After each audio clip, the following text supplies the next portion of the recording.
I'm Steve Johnson, News Director for theDove TV. Check out our other videos and visit our website at thedove.us. Thanks.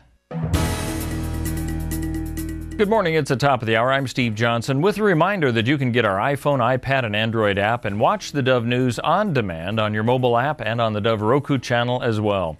In the news today, the latest blast of snow to hit New England dumped more than a foot in parts of Massachusetts and packed heavy winds that left thousands without power on Cape Cod.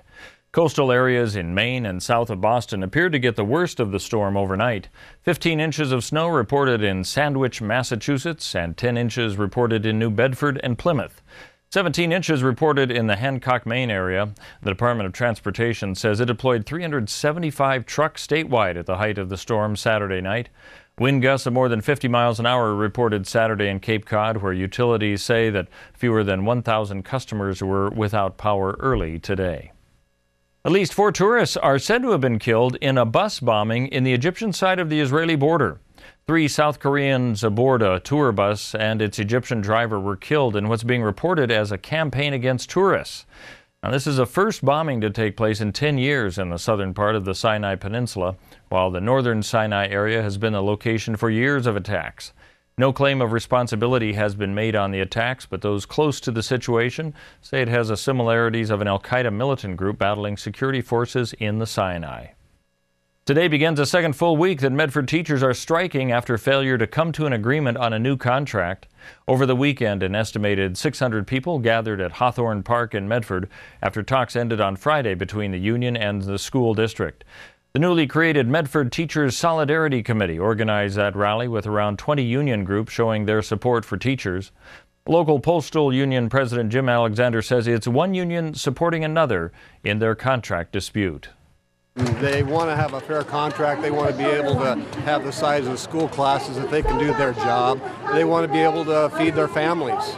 And that's why we're out here. We're just fellow workers helping them out. Now, school is out today because of the President's Day holiday, but negotiations and classes resume beginning tomorrow. Liberals and Tea Partiers may not agree on much, but they're finding common ground on the issue of Edward Snowden and the National Security Agency's surveillance program. An Associated Press GFK poll finds that when compared with moderate Republicans or Democrats, Tea Party supporters and liberals are significantly more likely to oppose the sweeping collection of telephone and internet data. By a 2-to-1 margin, both of those groups say the government should put protecting citizens' rights and freedoms ahead of protecting them from terrorists. Let's take a look now at what we can expect on the weather scene for our area, and we are getting rain and possibly snow coming back in. Along the coast, a high today of 46 with rain expected, a low near freezing. 48 tomorrow, possible snow flurries beginning on Wednesday with a high of only 36. For the coastal area, rain expected through the week until possibly some clearing on Friday. Today, a high of 54 down to 49 expected on Wednesday, lows in the low to mid 40s. Taking a look now at Northern California, rain expected today through Thursday with some possible clearing on Friday. A high today and tomorrow of 51 degrees. 45 is all, though, expected on Wednesday with the lows near freezing or below. A low of 26 on Wednesday night.